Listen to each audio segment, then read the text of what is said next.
Broadcasting live from the Wellness Wonderland, you're listening to the Wellness Wonderland Radio. I'm Katie, and each week I chat with the most inspirational people on the planet on how to stay inspired in all areas of life. As you listen, feel free to tweet at me at Katie Dalebout or use the hashtag Wellness Wonderland. I'd love to hear your aha moments. So grab your headphones and listen on the go, or cuddle up with a notebook as we dive in deep with authentic conversations right here in Wonderland. Hi guys, I'm going to keep this intro really short because I really want you to get into this episode today with Cora. Since we recorded this episode way back in the spring, she's actually become my coach and my friend and my mentor, and I think the world of her, so I'm so excited for you to get to know her as well and listen to the episode. Just a couple super quick announcements. Leave a review for the podcast if you haven't already. Join the Facebook group. I would love to have you in there. All the links are in the show notes. And check out the new fragrance. My new fragrance launched. If you haven't checked it out, check it out. I'll put the link in the show notes and make sure you're on the email list. And I'm just so excited to be with you guys through the holiday season. I think the world of every single one of you listening, and I'm so happy that you're here and you're choosing to put me in your headphones or on your phone or wherever you're listening. So thank you so much. And as always, let me know if you have any questions. And just another quick announcement. The next episode next week is part 2 of the Caroline Dooner episode, which I know a lot of people loved. So that part 2 is still coming. It's next week, and I will see you then.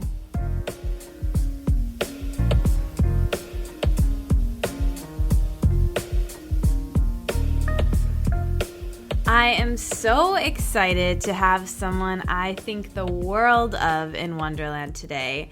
The owner of Sexy Soul Wellness and certified holistic health coach, Cora Poage, is here in Wonderland. And she is an awesome lady who holds a master's degree in spiritual psychology and specialized in helping her clients fall in love with themselves and who they are on the soul level and align with their unique and sacred service on the planet. She is a teacher at her alma mater, Institute for Integrative Nutrition, where she leads classes on intuitive coaching and authentic entrepreneurship. And I met Cora when she was a guest teacher in a course that I was in, and then very, very synchronistically, a week later, met her in person. She came to me in Detroit, and we both happened to be speaking at the same event. So just such a cool person. I was destined to meet, clearly,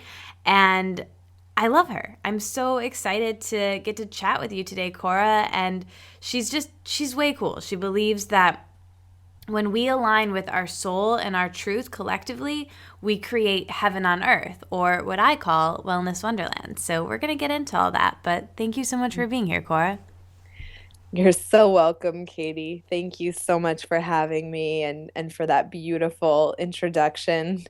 And really, it's been such an honor to know you thus far, and now I get to speak and connect with your people, and I just feel truly honored. Me too. Likewise. So let's, I really want to get into, just real talk basically, but I guess, for everyone listening, we should start a bit with your story and zoom the lens back a bit on how you came to this work and how you were able to build your business in such an authentic way. That's my favorite thing about you, is just how real and authentic you are and how present you are. So I know that wasn't always the case. So can you kind of just take us back a bit and bring us up to what you've been through and why you decided to make this your life work? Definitely. I would say I've been a truth and soul seeker for most of my life. And very, very young, I felt a connection with angels. I feel like what got me through my parents' divorce was angelic support and love. And I've always felt a really strong connection to Source, God, Spirit, and that whole realm.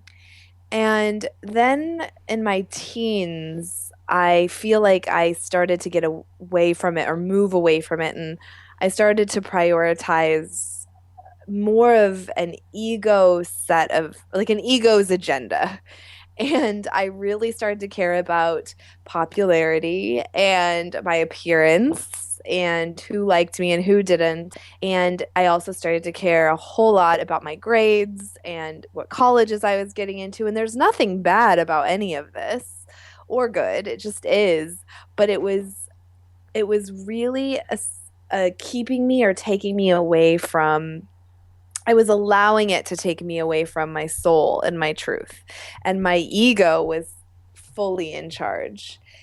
And this went on for years and it began to manifest itself. My ego addiction and my connection to ego manifested itself in some major body image issues and disordered eating patterns, rigid exercising, a trend diet addiction. And I was really obsessive. I think the word, do you know is it orthorexic? Oh, yes. We know Yes. that word quite well here in Wonderland. Oh, okay, yes. Got it. So that was part of my story for sure, was an obsession Me with too. health. Yes, okay. So you get it. I get it. Yeah. And I didn't know now. I didn't know then, but this disordered eating pattern, this rigid controlling behavior around weight and body and health, and a lot of my self-loathing was actually my soul's way of trying to get my attention. Me too. Yes. It was the doorway that I didn't realize at the time. And so I was at this time in my life, I was very unhappy. I was anxious. I had low grade anxiety and depression just as a way of being. Um, I had a lot of toxicity in my life and my relationships. I was trying to save everyone. Oh, Mm. like that's even possible and like anyone needs to be saved. But I loved that. My ego loved that role. And I was also working a job that wasn't aligned with my soul. I was living in the suburbs. I'm such well, I'm like a city girl or a country girl. I'm not really a suburbs girl. But the bottom line is, I was just out of alignment with my truth.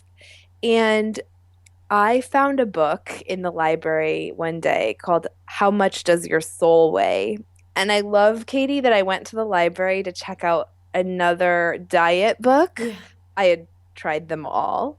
And this book jumped off the shelf. That's how it felt. Mm-hmm. And it was by Dr. Dory McCubry. And I started reading it, and it was one of those books that I just didn't put down. And it was all about intuitive eating and intuitive exercising and listening to the body's natural wisdom. And suddenly I started listening to my intuition about what to eat, how much to eat, when to stop, what exercise is my body really wanting? Does she even want to be active? This wasn't overnight. I know I said suddenly, but fairly quickly I adopted these strategies because my soul, my heart and soul were just such a big yes to this. And I felt like I could have written this book. Even though intuitive eating was new to me, it was so Intuitive. familiar. Exactly. And so I just said yes, and I started to adopt these principles, and over time, and it was a really conscious I won't want to say effort, but very conscious attention was put to intuitive eating and exercising for a few years for me until it became just more like a way of being like it is now. And eventually my weight stabilized, my mood skyrocketed, and I was so much healthier on all levels. And what was so thrilling, Katie, is that as I listened to my intuition and my soul around what to eat, I also started listening to my intuition around career, around relationships, geographical location, everything, education. And that's what led me to the Institute of Integrative Nutrition and the Holistic Health Coaching certification, to University of Santa Monica and the Master's in Spiritual Psychology. That's what led me to coaching, to my current business. It's what led me back into New York City and now to Brooklyn. It's what helped me form relationships that are so life-giving, my soul tribe, life affirming. It's what helped me recognize too that my soul had been yearning to lead the way, to be in charge. And I was so cut off from her that all the eating issues, all the weight obsession was, again, like I said earlier, her way, my soul's way of making it known to me that that something had to change. Yeah. And so I'm so grateful for the whole journey. And yeah, that's the snapshot of what led me to where I am Yeah, today. it's interesting. I mirror a lot of that myself. I came to this work through my eating disorder as well, and I often say, like you, I am so grateful for it because it led me to personal development and spirituality and holistic health and all of these different things, to now I'm here with you in the Wellness Wonderland having this conversation, and without it, this wouldn't even be happening. So it was a blessing, and it all is a blessing. And this comes up literally every podcast. The listeners are going to be annoyed at this point, but there's that Steve Jobs quote, you can't connect the dots moving forward. You can only do so going back, right? And Yes. that was the case for you. That's the case for me, and really everyone I have on this show. It's really beautiful. I should have called the show that or something, but yeah, it's just really, really awesome to look back and see that heroine's journey that you've had.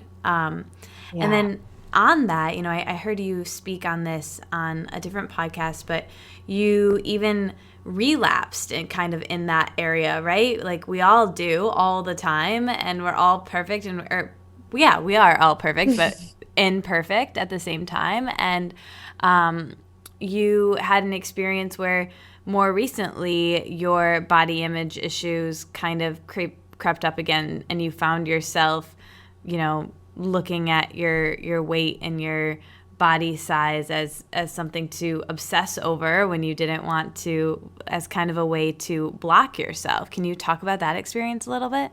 Oh, yes. I'm just laughing because I'm like, oh, I almost glossed over that. That wasn't very long ago. I Um, won't let you get away with anything here. no, this is great. Thank you.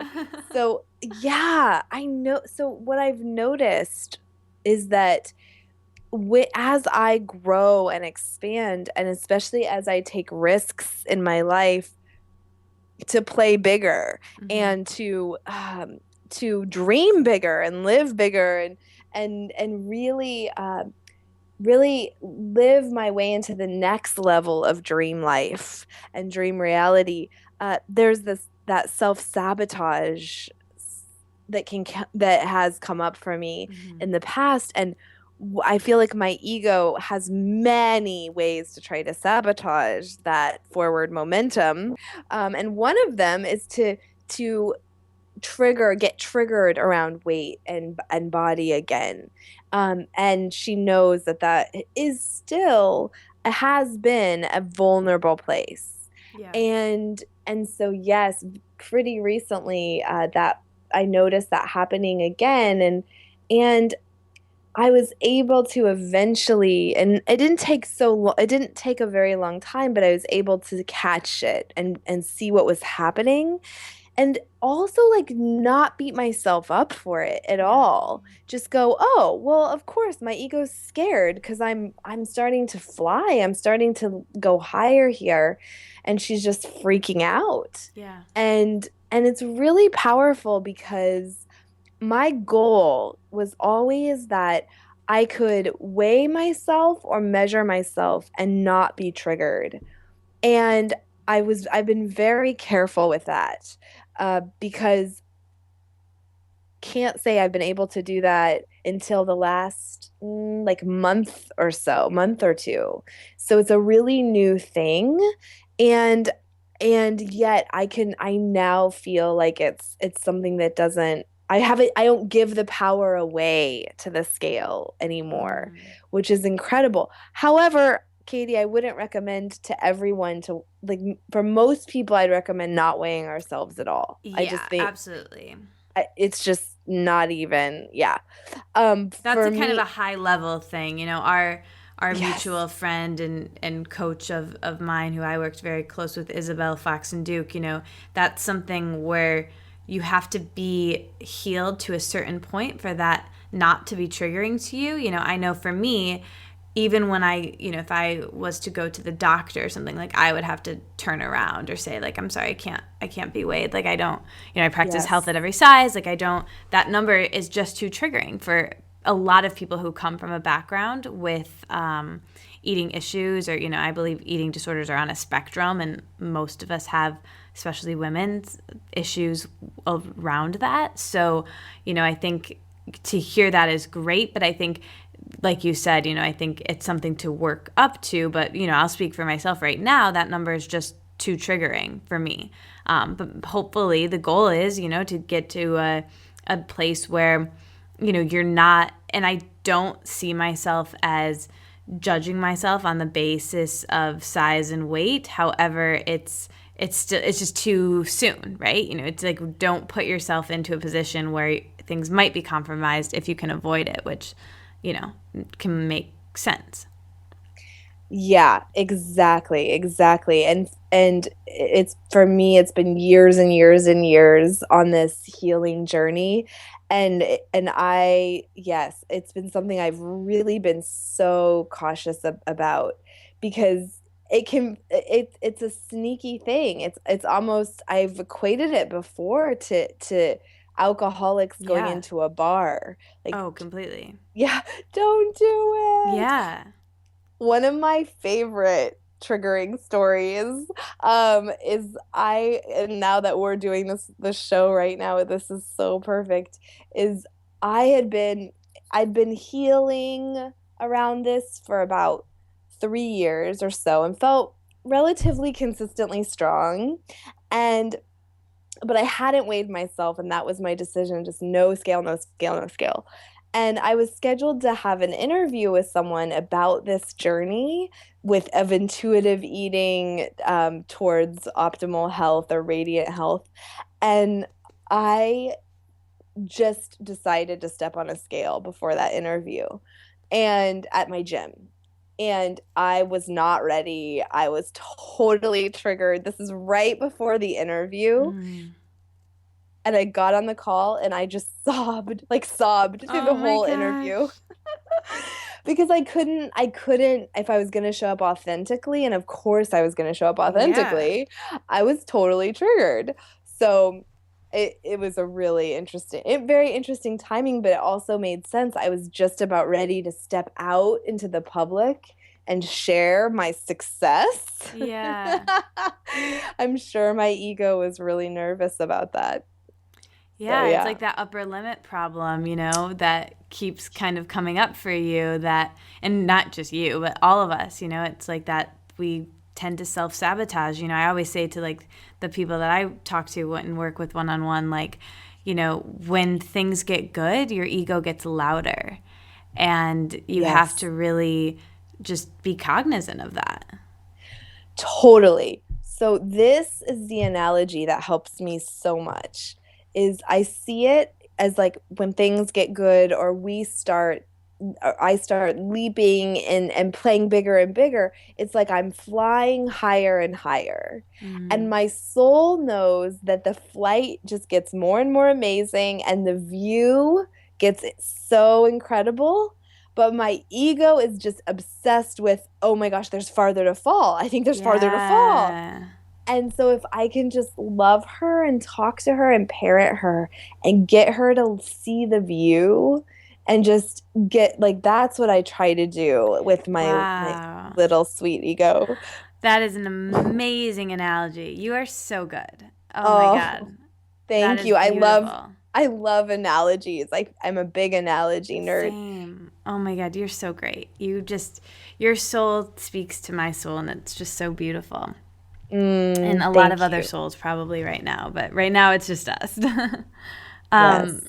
So staying on this vein right now, we're on it of body image and Mm, food, and this has kind of been the vein of my existence and like a lot of what we discuss here. So I would love like when you're in it, right? When you're in like that day when you saw that number on the scale and you had to show up in the world, and when you were back in the pattern of taking your measurements and weighing yourself every day, how did you shift out of that? Was it just a choice that you made? But what is the practical, like, let's get into the nitty gritty of like, did mhm, you just not allow yourself to do it anymore? Did you just surrender this and just rely on a power greater than you to help you through it? But like, or did you just, I always say when we're turning to food or our body image and we're obsessing about that sort of thing, we're not feeling a feeling we don't want to feel. So did you just allow yourself to feel something? Like, how mhm. did that really play out for you? Oh, what a great question.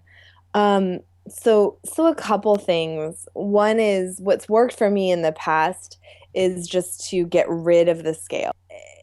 It's interesting. My husband is such a big fan of getting rid of the scale because we've been together for 13 years, so he's been along this journey with me, and he's really good at like, okay, I'm getting rid of it, or I'll get rid of it. Of course, it's just nice to have the teamwork. Yeah.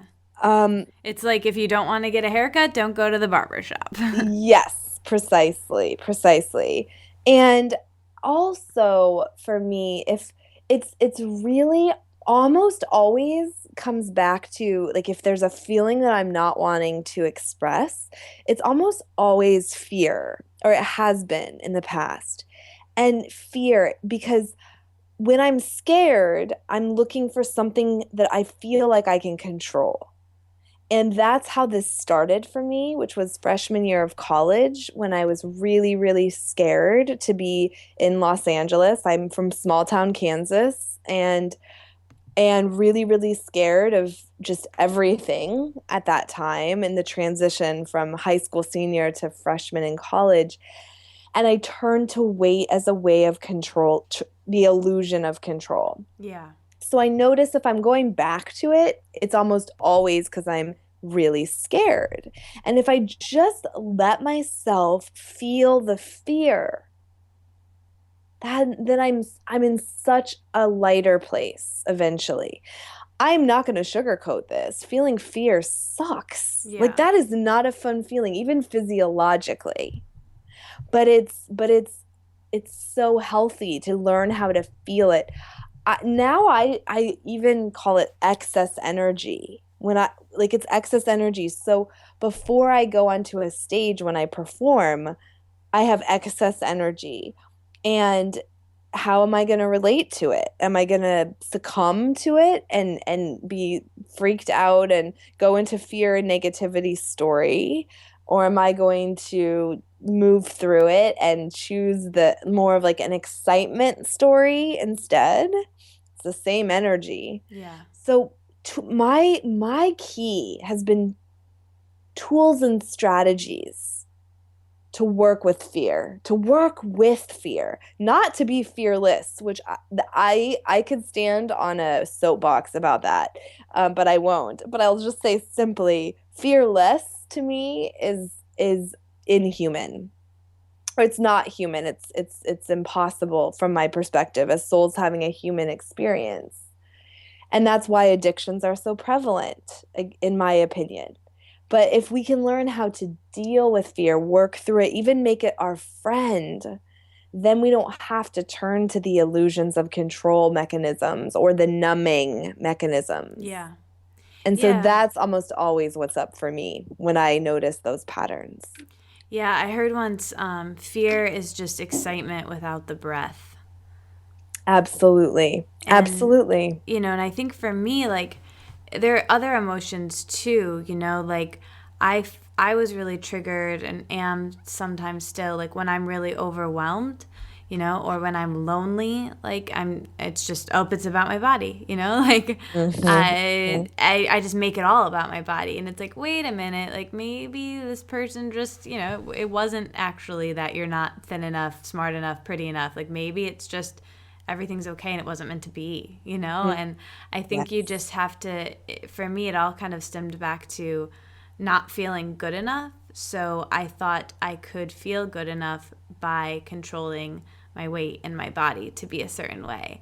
And yeah, and I think, even by doing that and being at that place, I'd be lying if I said, "Oh, but I still didn't have any of that, any of those things." And that's kind of what like people expect me to say. But the truth is that I did have them. I did feel the love Yeah. and the security in that super unhealthy body because of a couple of reasons. Like there's been privilege in the world, that's something that exists. Like Yeah. people are treated differently on the basis of size and weight. It's something that you and me and Isabel and lots of people out there, are doing work to change that for maybe the next generation. But for the generation that we're in, for our lifetime, that is the case. But the other piece of that is just that, being in that body and loving my life in the way that people treated me at that low unhealthy weight, saying, oh, how do you do it, you look so great, blah blah blah. um, that was their issues coming out, and also it was conditional, right? Like it wasn't this Hmm. like pure authentic place of living where I had everything I wanted. It was a conditional love, right? It was conditional on if I can stay here, if I can do this. And the truth is I couldn't. It's not sustainable even if I wanted to. So yeah, I mean, it's like, do you want to have a real full life that's not conditional? Or do you want to confine yourself to this conditional way of being? And you just have to make a choice. And then when you make that choice, you have to feel the actual feelings associated with making that change, which is fear or overwhelm Hmm. or not feeling enough, all of it. Probably a little bit of it each. That's what it was for me. Yes. Oh, yes. So, so brilliant. I can so relate to seeking that outside affirmation, that validation of wholeness or even Yeah. good enough. Yeah. And yeah, maybe it happens, but you're so right on. They're not going to be, they're not unconditional. Yeah. And even people who say, well, Cora, you don't know what it's like to not have someone there to give you like love because you've been in this relationship for 13 years. I say, but that's not like consistent in all the time. Like Ben isn't sitting next to me all the time just going, "Oh, you're so amazing." Right. And so we are not going to get anything we want consistently from the outside. It's never going to fill that Yeah. emptiness ever. Trust me, I've tried. I've Yeah. tried so hard. It's like everybody's trying to fill that hole, that Yeah. perceived void. Yeah, and we transfer addictions, right? Like, Yes. it's just boom, it's like whack-a-mole or whatever that game is. One comes up and the other comes down, and it's like, for me, and this is a perfect transition to kind of the next thing I wanted to speak with you about, but once I transferred my addiction to controlling my weight and my body to my work and my passions, and I could justify it, just like I could justify the weight and body one of, oh, I'm just trying to be super healthy, right? And then same thing with the work, but I'm so passionate about it. And so, we transfer addictions, and maybe I'll transfer it to a relationship or this or that, and hopefully not. Hopefully you can just find it within, and that's the goal. But we're constantly coming in and out of it. So, I wanted to speak with you about that a bit, and how, you said once something so brilliant, that your career doesn't necessarily have to be your purpose. Your purpose is different than your career. Can you talk about that a little bit and your journey with your career? Yes, gladly. First of all, I can totally, totally personally relate to just the transference of addiction. And for me, I'm just laughing, Katie, because I feel like you and I have had such similar paths, I know, and it's and I weird. I love it, and I Me feel like too. we were. It's like we knew enough not to go down certain addictive roads. We're like, Yeah. no, just say no.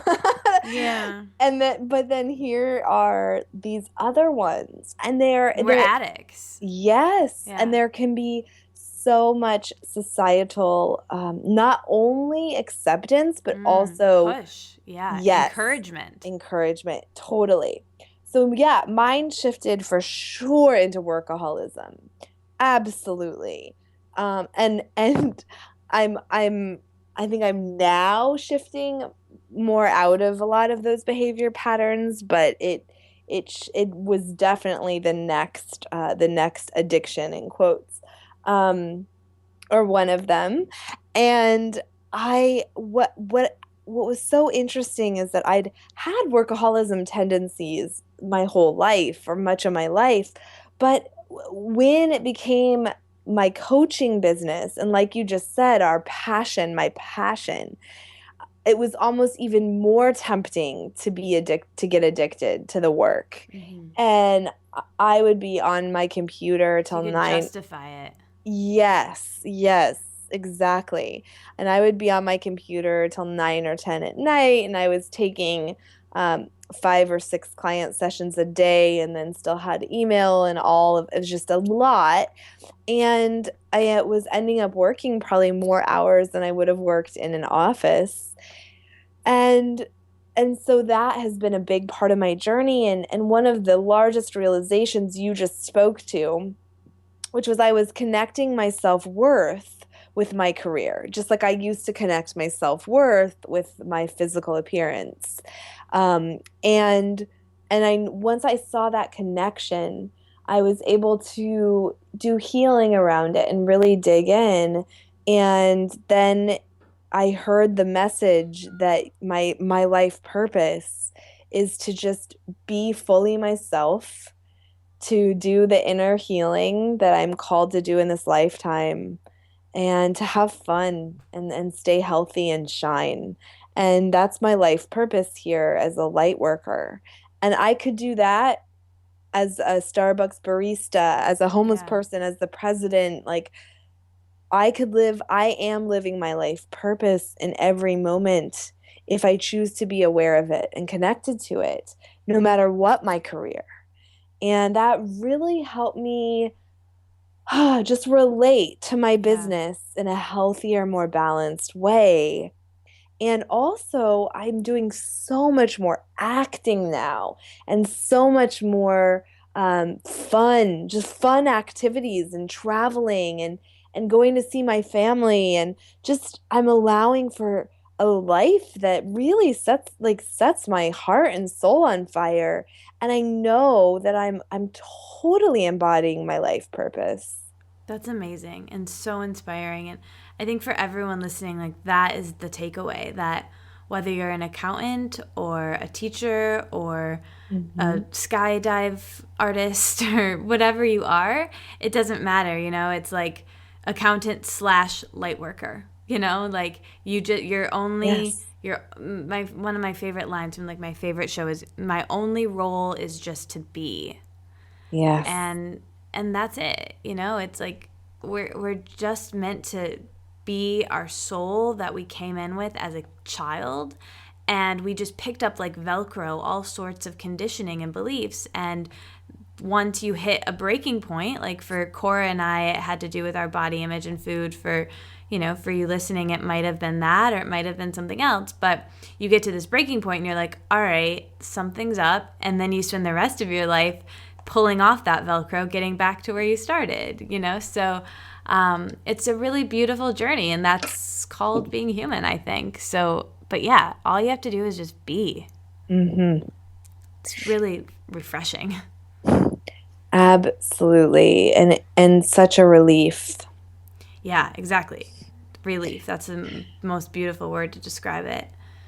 So, connecting people with that, with their soul, with who they came into the earth as, is your specialty. So, I would love if we could really dive into that and how you help people to do that. And I know, I don't know if you know this, Cora, but my work is really primarily based on journaling, and my book is on journaling. So I know that's been a really effective tool for you. Can you talk about how journaling has been important in your life for connecting to your soul, and how you inspire other people to use that tool to connect with their soul? Yes. Connecting to the soul is so simple. And it's really just having no thoughts, or not being connected to our thoughts. That doesn't always feel so simple. Yeah. And so, especially because most of us are raised in a society where from a very young age, we're taught how to think. We're really shown how to live life in our heads, because that's what's being modeled a vast majority of the time. And so to be aligned with the soul simply means to stop giving so much power to the thoughts. It ideally any at all. In fact, I rarely, if ever, think. Very, very rarely. And of course, I think when when I go outside and I'm trying to find my way to the subway or something. Like I get that I think, but I don't overthink. Hardly ever, because I think it's another form of self-abuse. And it completely crowds out the voice of the soul. So there's techniques that have really just completely shifted my world when it comes to soul alignment. And one of them is journaling. I adopted morning pages from Julia Cameron's book, The Artist's Way. And those are 3 handwritten pages every morning, first thing. And my understanding of these is that just helps me get my thoughts. It's like a detox of the Yeah. brain. It just gets all my thoughts out onto paper. And it's that much easier to be out of my thoughts and out of my head and in my soul and spirit a vast majority of the time, if I've given myself that time to let go of the thoughts. So that's one way that writing has been really, really helpful for me, and absolutely necessary. If when people ask how I healed my anxiety, I would say that's probably the number one tool. Me too. It was the only thing that was able to shift me out of the really dark place I was in with the eating disorder. So I credit everything to that. And I think however people can integrate that in their life is great. And like you said, connecting with that soul voice, that inner voice is simple and can happen in all sorts of different ways, from sensations in your body. Like I know Cora gets shivers every time she feels it. Mm-hmm. And sometimes, it's like a sound, but can you talk about any other ways you help people connect with their soul voice? And hear it is one thing, but remembering to follow it is quite another. Can you talk about that? Oh, yeah. Yes. I find that as you're saying, everybody's soul voice is different. And some people are just more physical, and their voice will speak to them, and the stomach tightening up or the shivers, as you mentioned. Some people hear actual words. I'm very auditory, so I'll hear Me messages. too. Of course. That's Some people see visions why and I host a images. podcast. Not right. Exactly. There we go.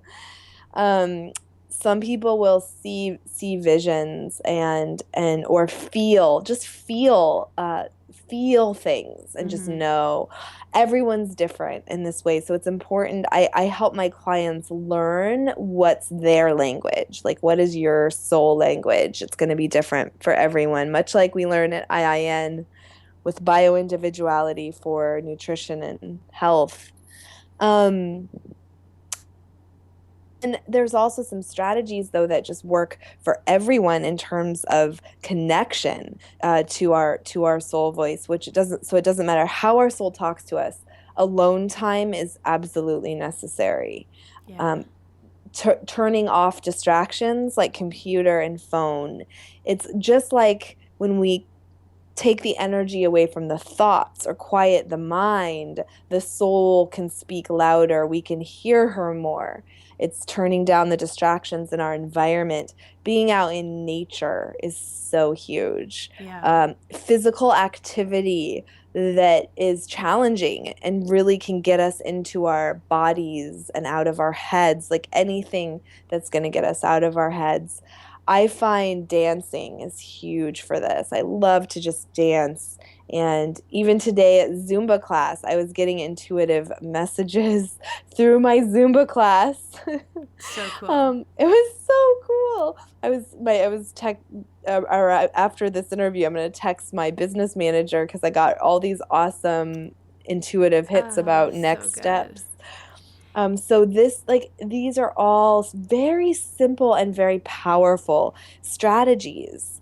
You love journaling. One awesome technique is to write with the left hand if we're right-handed, or with the right hand if we're left-handed. And just with, well, like I'm right-handed, so I'll write with the right hand. Soul, what do you want me to know? And Yeah. then I'll take the left hand and the soul will write. Um, all of that is really powerful. And I also recommend actual conversations with the soul voice, either typed like a script back and forth, Katie, soul voice, or two chairs, empty chairs facing each other, and actually get up and move and have conversations with our soul voice. This takes a good deal of faith. It takes a lot of like, okay, I'm just going to trust that this is my soul voice coming through me, and it's so worth it when we just dive into it. Yeah, I think you taught that with the left hand in one of the times that I've heard you speak and like heard your work before, because I've done that and it was transformational.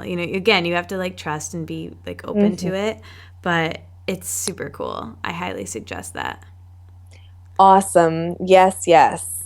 And time with kids, especially kids under 6, because they're still really super connected to their soul Mm, voice in general, and animals, because they have no other voice. that's super cool. That's really good to know. Um, Another thing that helps you connect with that and that I really wanted to speak about is you're also an actress, and you say that performance is a really spiritual experience for you. And I completely agree with that in so many ways. And I think I've kind of shared that with you before too. But how do you encourage people to get in touch with their creativity? I'd love if you could just honestly talk about your experience as an actress and pulling yourself towards that because you knew it was right for you. So, first of all, Katie, this has been one of my most favorite parts of the coaching journey with my own clients. I have a man in his late 60s who started writing poetry through our work together and just Nice. published his first book. I have a woman who has realized that singing is her true passion and is now singing and feels like her whole life is transformed. I have another lady woman who actually quit her physician practice, her private physician practice, to become an actor after working together for a couple years, and is now doing that professionally, acting and performing. So I just want to point this out because I just think it's amazing. Um, when we get in touch with the voice of our soul and truth, inevitably we are all artists. Yeah. And it is incredible to witness. So one thing I'll say is just there's very little I do to encourage the creativity because the soul Will will encourage speak to it. them. Yeah. Yeah. Now, I recommend acting specifically, but all forms of creativity. So the ability or the invitation to express anger and sadness and fear and joy and like sexuality and all of this in a really safe, healthy way. Yeah. Because again, so many of us turn to addiction because we're scared shit. Ooh, sorry. We're so scared. Yeah, no, it's good. We're Go so for it. scared of our emotion.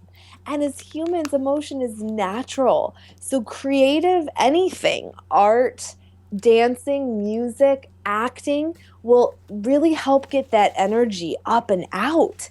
Like I won't even know I'm angry, Katie, and then I'll be in a acting activity, and it'll just come out, and I'm Yeah. thinking, whoa, that was all in there. Yeah.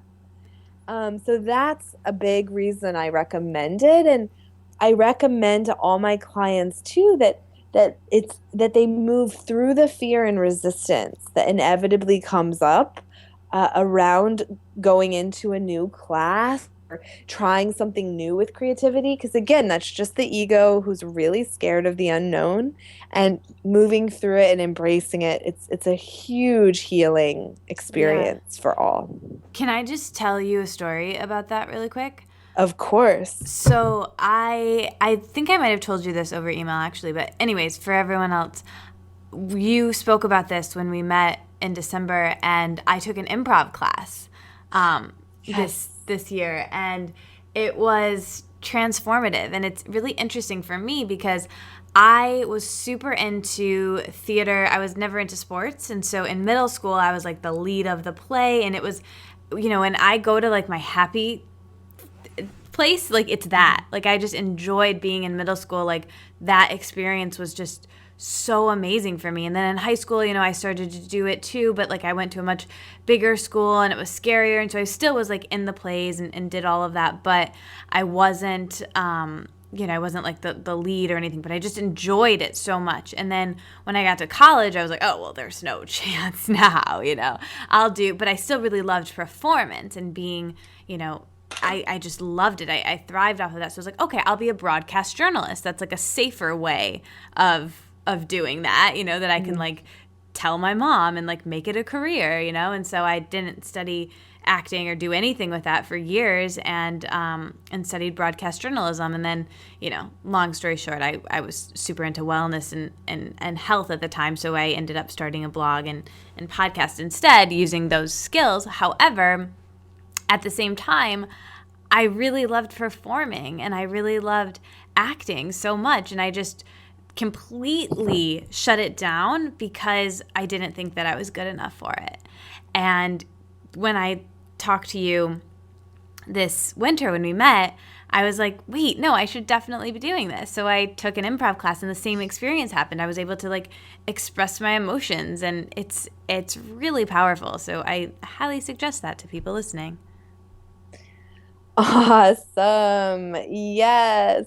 Yeah. I love that you followed through too, because I remember you sharing that you had felt inspired to get back Do into something. it, and you Yeah. did And I did it. it. I know. I need to keep doing it. But yeah, no, it's amazing. And the nice thing about that for both of us actually is that skill, of performance really translates to your career that you do with people coaching, because you are essentially public speaking even when you're coaching. And then of course you do much larger scale speaking things. And I've heard you live. You're amazing. You're an amazing speaker. You're so authentic. You're so real.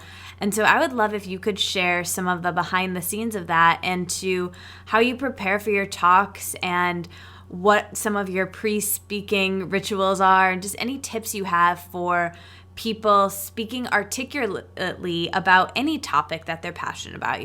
Anything from giving a presentation at work to having to talk with a client. Like, what kind of tips do you have there? That was a lot. Oh my gosh. I love this question. You are so great at just tapping into the ideal questions. Thank Um, you.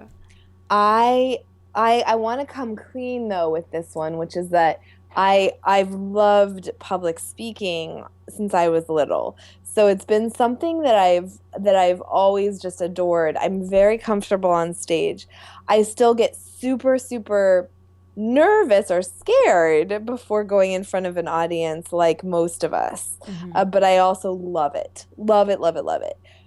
And I have some strategies that could work for anyone. Yes. First of all, yes. First of all, I learned this early, or when I prepare for a speaking engagement, I used to over prepare. I used to write everything out almost by the sentence, like Mm-hmm. everything, and then try to memorize it. That did not work so well for me because so much No. of my style Yeah. is in the moment. Well, my all of my style really is in the moment, connected to the soul and what's coming through. Yeah. But then I did another speaking engagement where I didn't plan anything and just let the soul speak. And that was really powerful. Yeah. But then there were a few bullet points I really wanted to make sure I shared with the audience that I didn't share. So Yeah. through like the pendulum swing, I realized that what works best for me is an outline and Yeah. just bullet points and a bit of a trajectory. Mm-hmm. But that's it. Too much preparation, and I feel like actually can take me out of my soul alignment. Yeah. Not enough, and sometimes I might miss the point Yeah. of what I wanted to share. Yeah, it's the Goldilocks effect there. I can completely Uh-huh. relate to that. And it's so not fun when you're over prepared because then you're like, right before you're like, then I say that, you know what I mean? And then like if you're not prepared at all, like good stuff's going to come through, but then you're like, Right. oh, I really wanted to say, so that's like Goldilocks is the way to go with that. Just right. Exactly. Exactly. The magical middle Yeah. ground. And so that's been a big learning. I've learned again how to manage excess energy, which I know I talked about a Mm-hmm. little bit before. So I make sure to get in usually a good cardio workout that day where I expend as much energy as I can because I know I'm going to have excess, Mm-hmm. most likely that day. That has been helpful. I also really watch the amount of caffeine and sugar I might take in terms of that could really contribute to the Yeah. energy. So I'm just aware, not rigid, just aware. And then I would say the other part that really works for me is I call in the light beforehand and I just do a prayer, a short time just where I connect with source and I connect with my soul. And I just ask that any energy I don't need and isn't mine, any heaviness or toxicity be lifted and released, taken up into the light, transmuted and used somewhere Yeah. else. And then I ask that the light fill me, come through me, and that whatever I'm meant to share, I do so. Whatever's meant to come through me just is meant to, and just really that surrender. So that really helps as well. And I love affirmation, huge affirmation girl. And I too, like many people, used to say, "Oh, affirmations, that's like fake it till you make it stuff." And I'm like, now I go, "Yep," and it works. Right. Yeah, It exactly. works. So I've been into that. I do that sometimes before I go on stage as well. And I also, one thing I learned from acting, Katie, that has just been totally profound is to just be honest with myself and the audience Mm. about where I'm at. In other words, if I feel kind of freaked, I'll say, "Wow, gotta be honest, just feeling a little nervous here." If I'm aware of how beautiful the energy in the room is, I'll just say it. "Wow, y'all are beautiful." That was my Kansas coming out. Y'all are beautiful. Yeah. This is like just such amazing energy.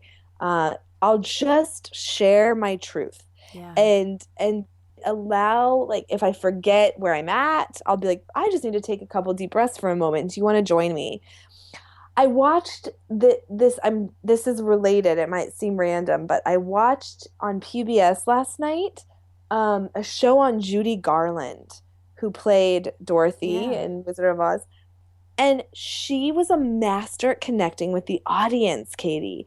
And they kept saying that no one had ever seen anyone like her on as Mm. a live stage presence. And mostly is because of her vulnerability. They said that again and again. That when her voice cracked, she would just like smile or she would go, whoa, and then work through it. But she would take the audience with her. That's And really interesting. yes, and they connected to that. So I also recommend that, slowing down, really seeing the audience. I Yeah. remember, oh, go ahead. No, I was just going to say, I feel like when you're speaking and you're acting as yourself, you can do that. But as an actor, I feel like, how do you do that without coming out of character, you know? Oh, yes. As an actor, my teacher just taught me how to do this before I went on stage. So thank you for bringing me back to that, which is just to know how I'm feeling, like to drop out of my head and into my body. What's present? Hmm. What's going on in my body? Do I have pain? Do I have tension? Do I have relaxation? Just what's going on? Am I nervous? Own it. It's like when we try to fight or suppress what we're naturally feeling and experiencing, then we come across Yeah. inauthentic. And it's not fun. No. Wow. Yeah, those are all really, really amazing tips, and they're all working for you because you are an amazing speaker. Thank you. Thank you so much for saying that. It's one of my most favorite activities, and this is a reminder to prioritize it more in my life. So Yeah, thank you. absolutely. I absolutely and I can relate a lot what you said to just loving to do it because I feel the same way. I don't get nervous. I don't have I've since I was a kid, I thrive off of that. You know, I have to check myself for this, but I thrive off of speaking and being up in front of people and doing that sort of work. And so I can relate to that a lot, but it comes naturally as part of it. But I think also, opening yourself up to that, I think we all have that capability. We're Mm. not special for liking to do it. No, I think we all have that capability as well. And I have so many people I know so many people who have done Toastmasters Yeah, and other beautiful support group situations like that to move through it. Because I read somewhere that public speaking is the second most I heard common that. fear Yeah.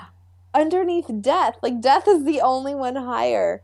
And yeah, that I really can get that. It's understandable to me, even though I can't directly relate. Yeah, yeah, I agree for sure.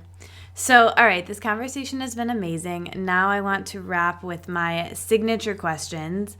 So, this is Awesome. my favorite question to ask anyone who comes on the show because I really think it can give a great depiction of the person's life. So, what does your morning routine look like? And maybe you could share the first few things you do when you wake up in the morning and how that affects how the rest of your day goes. Great. So my morning routine is different every day. And the only thing that stays the same is that I take the first hour to 2 hours without turning my computer or my phone. And I just connect with myself, with source, with life, with just what is. And sometimes that'll be I write in my dream journal if I remember my dreams. Sometimes that'll be the morning pages. Sometimes that'll be turning a song on Pandora and making it the song of the day and dancing around to it. But I've learned that as I like everything intuitive, I like my morning ritual to be I intuitive as love that. well. I love that. I wrote a article from Mind Body Green once about morning routines, and I said the only thing that needs to be consistent about your morning routine is that you 100% enjoy it. Gorgeous. Yeah. Exactly. Exactly. I actually noticed myself getting into an obsessive, rigid way of relating to my morning routine for a while. And I Yeah. was like, oh no, here I go again. Yeah, that's why I wrote the article, because I was like, all right, I got to oil pull, then I got to have the warm water with lemon, then I got a morning page, and it's like 3 p.m. You know what I mean? So it's like you gotta just like do what you've got to do, and be gentle with yourself. I think those of us with that addictive personality can get kind of crazy. So yeah, so I wrote that article and I was like, it's a buffet. Here are all the things you can do. Don't gorge. Take what you will, and do the rest tomorrow. So. Yes. And the same kind of thing goes for the evening routine. So that's the other end of this question. So can you walk us through some of the things you do after you're done with your work for the day to wind down, and what do your evenings look like typically? Well, I almost always go outside. Like, so once I turn off my computer for my work day, I almost always go outside and that's my way of just marking the end of the Yeah, work day. commuting. Yes, yes, exactly. And I walk around the neighborhood and I might go to the gym if I didn't work out and that earlier or I may call a friend, but I really signify that bridge, that Yeah. shift with something. I find that very, very helpful and powerful. And then my husband and I try to spend our evenings and nights together, most evenings and nights, and we hang out with our dog and take her for a walk, Mm. and we spend time in the park with her, and then we actually have favorite TV shows that we have recorded, and so we watch them and we can fast forward through the commercials, which is amazing. But I love the Mindy Me Project, too. of course. So good. I love Modern Family. The So good. Middle is another great one. So we do that. Just lets us really just wind down. Sometimes we go to like I'd rather go to live theater or see live music even than watch the shows. So we'll do something, but the main thing is in the evening and nights, I just focus on entertaining myself and Hmm. having fun. Yeah. And Katie, there was a long time in my life where I lost that. Like I didn't even know how. I wasn't even sure how to do that. Yeah. Me too. And I've talked about this on this show before, but I was very addicted to spirituality and self-development. And I would consume that sort of thing as my entertainment. And I was really missing an element of my life. And so this is going to sound kind of silly, but I actually heard Tony Robbins speaking with Marie Forleo, and he said she asked him kind of the same question I just asked you, and like, what do you do in the evening? And he's like, I watch TV with my wife. And I think when I heard that, I was like, oh my God, this dude does that? Like, I can like watch the mini project and like I'm okay. I don't need to be watching like TED Talks and lectures and like what audiobook am I gonna listen to now and boom, boom, boom, boom, boom. And so I think it's like I think we need that mental break of just like letting everything rest. Like I don't want to learn anything new. I want to just be entertained, and to me it is a spiritual experience. It is a creative experience to connect with someone and laugh, and just like it's really important. So I completely agree, and I love that. Thank you. I love that hearing that about Tony Robbins too and synchronicity. I just said to my husband today, "Are we watching too much TV? Should we like mix it up with something?" And I was going into judgment around it Yeah. and I realized I don't need to, and it's all intuitive. If I start feeling like a zombie, I'll know. Yeah, I mean it's all about like where you I for me, I mean I think it's like I think someone told me this. I think I might have asked Jonathan Fields this when he was on my show. Yeah, that's what it was. But he said like it's all about why you're watching TV. Like if it's Yes. to numb out, then you've got an issue. You can still do it. Don't judge yourself, but just be aware of that. But if you're doing it as like part of your creative process and you're doing other things too, like it's fine. So I think it's just check yourself, just like with anything, like get into your intention behind it. Gorgeous. Yeah. Exactly. The why. Love that. Yeah. All right, let's do some quick fire questions. You ready for them? Yes. Okay, just say the first thing that comes to your mind. Your soul. Let your soul talk. Favorite color?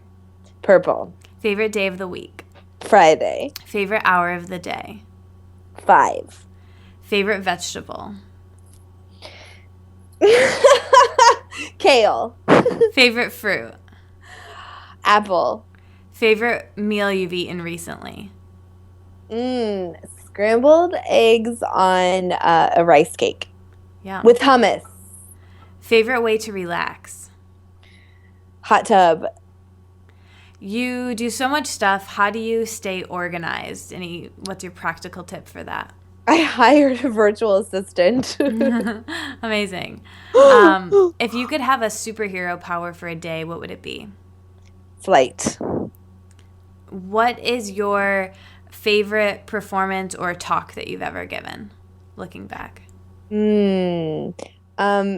Favorite performance or talk? I did a one-woman show about my own spiritual awakening journey about 3 years ago.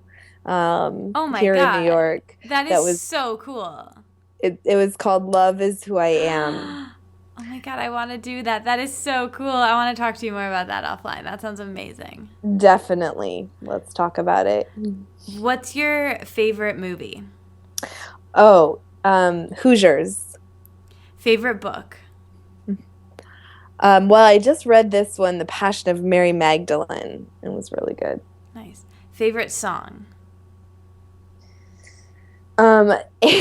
I love that I'm saying this to you right now, but 8 Mile. I know, by you played Eminem. that. You played that when you were Yeah, here. That's so funny. Song. Representing Detroit. It's probably just because you wanted to be friends with me and we just connected. And Exactly. So you like songs that whatever. So what are you most excited about in your life right now? The potential, the limitless potential, just to keep breaking through my perceived limits. Like, what else is there? So good. Okay, so final question. As you know, the name of my blog and this podcast is to live in a wellness wonderland. So when I offer that term to you, wellness wonderland, what comes up? What does that mean to you? Well, I just see the connection you made about heaven on earth with the wellness wonderland. I see people living in alignment with their soul and their truth, which to me is living in alignment with unconditional love. And I see just people looking at each other from that place and seeing the beauty in everyone and everything. And I see us really one with nature and with animals and just a very utopian place. And I see that it's completely doable and possible. That is so beautiful. Thank you so much, Cora, for everything you shared and that beautiful answer and for being here. I think the world of you, and I'm so grateful. You're so welcome, Katie. Thank you also. This has been a true gift. Thanks for listening. You made it all the way to the end. I'll be back next week, but until then, let's stay inspired and keep this conversation going. So tweet at me at Katie Dalebout and our guest with your aha moments from this conversation. And like the Wellness Wonderland on Facebook, so we can all hang out there and discuss how inspired we are and how we'll apply it in our daily lives. And never miss another episode or post from me by signing up for email updates on thewellnesswonderland.com. See you back in Wonderland.